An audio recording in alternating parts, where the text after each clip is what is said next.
जय श्री कृष्ण, जय श्री कृष्ण, जय श्री कृष्ण। जय माता रानी की जय, जय सिया रामचंद्र की जय, जय वैष्णो माता की जय।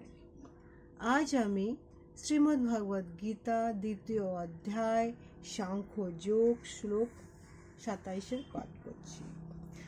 जातस्य हे हि ध्रुवः मृत्युः ध्रुवं जन्म मृत्युस्य हे च तस्मात् अपरिहार्यो अर्थो न त्वं शोचितुम अर्हसि। এখানে ভগবান তার শিষ্য, তার বন্ধু, তার সখা অর্জুনকে বলছে, যার জন্ম হয়েছে তার মৃত্যু অবশ্যই সম্ভাবী, এবং যার মৃত্যু হয়েছে তার জন্ম অবশ্যই সম্ভাবী।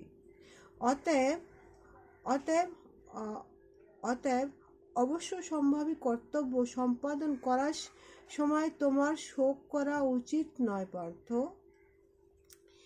এখানে তাৎপর্য হচ্ছে, এখানে কি পূর্বকৃত কর্মের অনুসারে কোনো বিষয় দেহ প্রাপ্তি হয়ে আত্মা জন্মগ্রহণ করে, আর সেই দেহর মাধ্যমে কিছুকাল জড় জগৎ থেকে অবস্থান করার পরে সেই দেহের বিনাশ হয় এবং তার কর্মের ফলে অনুযায়ী সে আবার একটি নতুন দেহ ধারণ করে, জন্ম করে।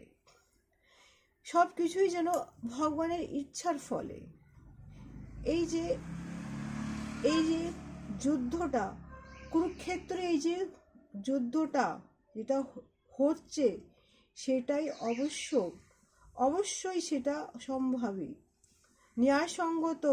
কারণ যুদ্ধটা করা ক্ষত্রিয়র ধর্ম, যেহেতু তিনি সঠিকভাবে কর্তব্য কর্ম অনুষ্ঠান করেছিলেন, তাই তার আত্মীয় স্বজন বিয়োগে কোনো কিছুতেই তিনি ভীত অর্থ শোকান্বিত হবেন না। কর্তব্য কর্ম থেকে ভ্রষ্ট হলে পাপ হয় অর্জুন, এবং স্বজন হত্যা পাপের ভয় ভীত হয়েছিল, কিন্তু প্রাকৃতিক পক্ষে সেই পাপ তার হতো যদি তিনি যুদ্ধ বিমুখ হয়ে এই যুদ্ধক্ষেত্রে সে পরিত্যাগ করে চলে যেতেন। এইটা হচ্ছে ধর্মযুদ্ধতে যে ধর্মের বিরুদ্ধে সে দাঁড়িয়েছে তার মৃত্যু তো অবশ্যই হবে, আর যে ধর্মে নিয়ে দাঁড়িয়েছে তার বিজয় অবশ্যই হবে। এটাই তুমি মনে রাখবে অর্জুন। তুমি ধর্মকে নিয়ে দাঁড়িয়েছো, ধর্মকে পালন করাই হচ্ছে তোমার কর্ম। অর্জুন, তুমি যুদ্ধ করো, এটাই হচ্ছে ক্ষত্রিয় ধর্ম, তুমি যুদ্ধ করো। জয় শ্রীকৃষ্ণ, জয় শ্রীকৃষ্ণ, জয় শ্রীকৃষ্ণ। আমার কৃষ্ণ নাম যদি আপনাদের ভালো লেগে থাকে, তাহলে এই কৃষ্ণ নামটা দিকে দিকে ছড়িয়ে দিন।